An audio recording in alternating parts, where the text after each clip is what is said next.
Hey everyone, welcome back to the channel. Today's episode, we're going to reveal what we're doing with the 51.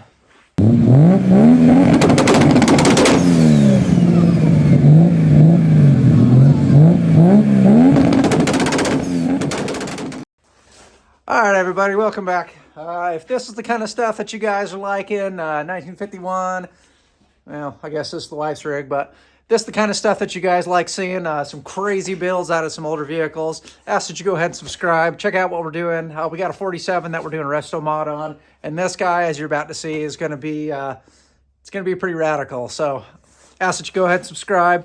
Check this guy out, and let's get right into it. Called the little cameras, GoPros. I got one of those guys, but it shoots such good quality of video that my computer can't even process the image. It's just like going all crazy on me. So I do have two other videos actually that I've already shot with that thing. So it might seem a little weird because I'm talking about stuff that I'm probably already talking about now. But I got a new computer showing up here on Monday. It's actually Christmas Eve right now, Saturday. So those videos will get put together with the new computer, the editing software and everything, and then they'll come out. So it might look a little weird, but videos should be good coming up. I just shot this on my phone because I can edit these on my phone and whatever else. So without further ado, though, let's go ahead and get into the 51 and kind of talk about what I think we're going to be doing with this. All right, if you guys are new to my channel, this is my 1951 GMC. It's a half ton. It was originally swapped onto a 1974 or 8 Ram Charger frame and chassis, and had the engine and everything in it originally. But since then, it's gone through multiple transformations. Currently, right now, it's sitting on a BMW E39 front subframe, and it's got the inner fenders and everything all put in along with it. This is the complete floor structure and everything out of it, and firewall from it, that I do think is going to be going in. So we're going to be cutting all of this out, grafting this in, and then kind of filling in the floor where this is not, because you'll kind of see, well, you can't really see, but, well, there you go. You can see that it's only so far, so we'll have to just continue it over.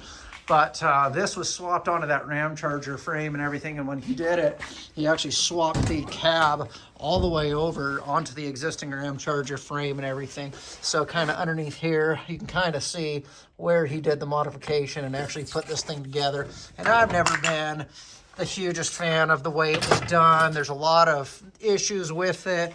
Right here in the back underneath where the floor actually meets the body, there's actually a gap about 1 inch wide, and I think it was just filled in with silicone. There's just so many things that I've seen issues with this that I've just decided to go ahead and delete the entire interior, and we're gonna just basically swap in the whole BMW stuff. So these are the seats out of it. This will be the center console. Dash is on the other side of the truck over there as far as like the dashboard and everything goes. The rest of the interior components are over there. So I think all of this is going to be coming out of there. Probably going to just, I don't know if we're going to cut the whole thing all the way out or if we're going to like kind of cut across, because you can kind of see that didn't sound good. You can kind of see the dashboard over there right here. So I don't know exactly how all that's going to go in. It's going to kind of just be trial and error, seeing what we're going to do with this thing. But the body is actually in relatively good shape. It's just the modifications that were done to it after the fact that are in bad shape. You can see I've actually got the whole bed up right now off the frame because, well, one, he had a big metal plate in there before, and so I took it all out. You can see, I mean, what kind of shape this floor is in right now. It's not good. So all of that will have to be redone. But specifically, I just wanted to do it so I could get this guy in there, which is the E39. It was out of a 2005 28 rear subframe and all that. And I was actually thinking about even possibly reusing the motor from it. This is an M52 TU 2.8 liter inline 6. But after inspection a little while ago, you can't really see it, but there's actually a crack in the head, like right around here. So that's trashed. I thought, well, maybe I'll swap an M50 head on the thing and turbo and blah, blah, blah. You know, as crazy as that is, it actually isn't crazy enough for me. I really want to do something completely one-off that nobody else has done or would do or even dream about doing with the thing. So I had an old car with this engine transmission in it. I loved the car. It wasn't huge horsepower, but it was just NA. It has a great starting point to start from. I think we would probably do probably twin turbos on it and whatever. But instead of doing this, I think what we're going to end up doing is ditching this idea. We are going to clean the whole frame up and everything, get all the frame cleaned up and all that. Probably ditch this cross member. We're going to probably ditch this cross member over here. And then I'm actually going to put an engine transmission cross member from an Acura Legend. It's a C32A1 Type 2 motor. And it's going to be mid-engine, rear-wheel drive. So the whole engine assembly and everything will actually poke up through the bed. We're going to do basically like a custom clamshell that will kind of almost replicate like, you know, some exotic cars or whatever. I think that's kind of the plan. It's absolutely bat crazy, but I mean, tell me that wouldn't be the coolest thing you've probably, well, maybe not ever seen, but that'd be the coolest thing I've ever seen anyway. So we'll kind of keep working away at that. I've already found the donor engine transmission and all that, and we'll probably go grab it. It's actually out in my local junkyard, so hopefully it's all in relatively good shape still. The whole engine will need to be completely gone through and all that. But I think what we're going to probably go ahead and get on today, I wanted to get this video out to you guys because the other two videos I can't even edit because my computer obviously won't do anything with them. So I just wanted to do something real quick for you guys. We'll go ahead and get on this. This will basically be like part one of who the hell knows how many of these things we're going to end up putting together. But we'll just start kind of cutting all these frame members off. Like we got like the original bump stop right here. We got the shackle hangers there. We've got like all sorts of stuff. So we'll start kind of diving into this thing, getting a lot of this crap. I might have to pull the running boards off and whatever else. So we'll just kind of start digging in and see what we can't get done in here.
All right, guys, welcome back from that grind fest. Let's kind of take a look at what we got going on in here.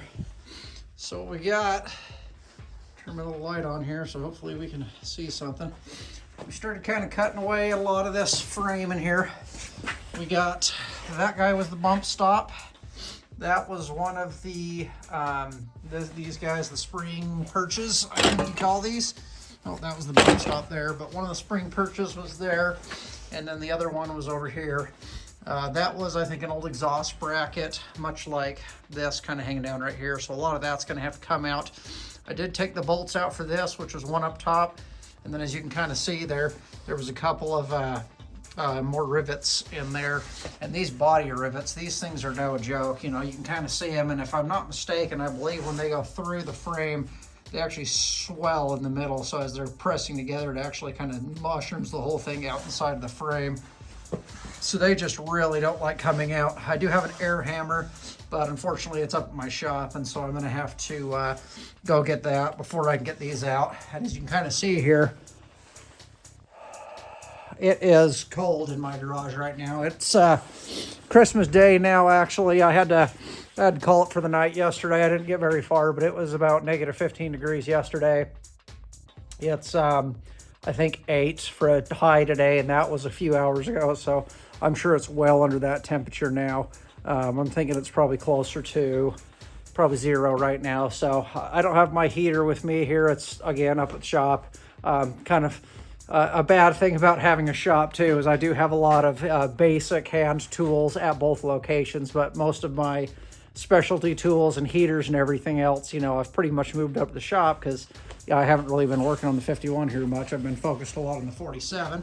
I just wanted to get a video up for you guys, and I figured, well, I can just step out and, you know, kind of work on this guy for a little while. But being kind of a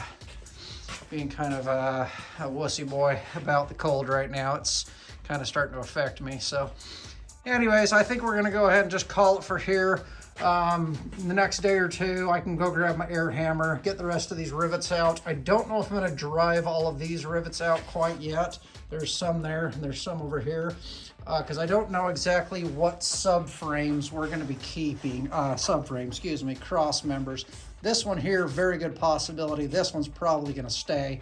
If you probably haven't, I'll see if I can throw kind of a general picture up right here of what the Acura Legend transmission and transfer case, be more like transmission.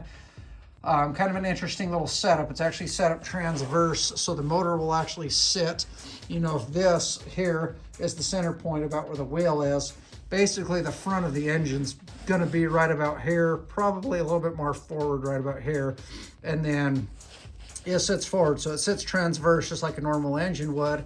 Transmission sits behind it, but then it actually inside shoots a drive shaft back out that goes to a differential underneath the engine, shooting it. So it's kind of a neat little setup that you got going on that. Hopefully it can handle a little bit of horsepower. I don't know about the automatics, but I believe the manual transmissions can. You can get a 5-speed that we will probably do off the rip or upgrade later. I'm not really sure. So long story short, I'm assuming majority of this, if not all of this, it's probably going to have to come out, you know, for the engine. That's going to be sitting right about here. But the transmission ought to dip down, and we probably might be able to salvage maybe this one. There is another one back up underneath here that I think we'll probably delete on. I just don't know yet. I got to probably go grab that engine transmission out of there and, you know, get some images and get some measurements and figure out exactly what we're going to have to do to mount the subframe. Because if the subframe's not going to be anywhere near mounting up to this thing, might end up just lobbing the whole frame off the back of this thing and just building in a custom frame in the back. That might actually work better anyways, because honestly, I'm not a big fan of this frame. It is 2x6 construction, but if you can see on the other side, it's actually just a C-channel frame. So I think it would have quite a bit of tendency to actually twist, especially once you start removing a lot of these cross supports. I know that for a fact because the front end did that, and that's actually why I put these big supports in down here. You can kind of see I got these big 2x4s kind of coming up here, and they on both sides, and they help kind of support, but even still, it still wants to rock quite a bit, so I'm actually going to have to box in the front frame rails just to give it that little bit of extra support. So with all that being said, I appreciate you guys checking out the channel and, you know, checking out what we're going to be doing with this 51. It's going to be pretty radical. It's going to take quite a bit of time, obviously, to take care of this because, you know, after we kind of get engine transmission mocked up and all that kind of stuff and maybe get it sitting down as a roller, we're going to do the same thing with the cab that we got going on with the bed right now, and that we're going to lift the whole cab off the frame. We're probably going to be cutting out the majority, if not the entire firewall and the floorboards, and trying to fit in this guy and the floor, and then custom making the rest of the floors to come up to the edge of the door over here. I got some pretty crazy ideas for maybe what we can do with like the fenders and the rear fenders too. I may actually end up using these on the 47, because the ones on the 47 right now, one side's really pretty good, the other side's in really bad shape. I've been trying to body work it, but the metal's actually starting to mushroom out a little bit. So like kind of back in here, where you can kind of see it's nice and flat, it's actually starting to kind of bubble out. And I think that's just from body working it, because it had a severe kink here because the whole back of the panel got shoved all the way in, and it kinked it through here, and it did a lot of crazy stuff to it. One thing I might be able to try is actually to shrink the metal. You heat it up pretty good, and then you throw some cold water, stick it in the snow in my case. We got plenty of that around right now. See if I can get that metal to shrink in a little bit. If I can do that, I'd like to reuse a lot of the original metal. If that's kind of a high-end build. I don't know if fiberglass fenders kind of help or hurt, that retail value, resale value. Just the originality of it kind of dies off a little bit at that point. But if we're going to do that, we'll probably build some custom, some wide fenders, bring them out a little bit more. And then I'm thinking about putting like some actual air intakes kind of over here, and then actually having those pull in for possibly either coolers or maybe intercooler. I think the intercooler I'd like to maybe do like almost like a McLaren or an air scoop through the top that we'd actually channel down through the roof here. And I'm trying to figure out, maybe, so we'll kind of like channel through the roof a little bit, bring it down, and then we can bring that scoop kind of up and over this way. So I don't know, I'm all about anything, just making this look really pretty wild, and I think it's going to be really neat when it's all done. So, kind of stick around as we get forward. Might be, I don't know, a little bit on this one. We're going to get back to work hopefully on that 47 next week. Well, we will be. So try and at least maybe put in a day on this every week or every other week, and, keep this one moving as well, so we can just kind of keep everything going at the same time. So I want to thank you guys for checking out the video, checking out what we're doing on this bad boy. If you like what we're doing, again, go ahead and subscribe. That'll help the channel. That'll help build this stuff really cool. Kind of see what we're doing as we go along. If you guys are smarter than I am, you're probably inside not freezing your butt off, and ears aren't ringing and whatever else. So thanks for watching. We'll see you guys on the next one.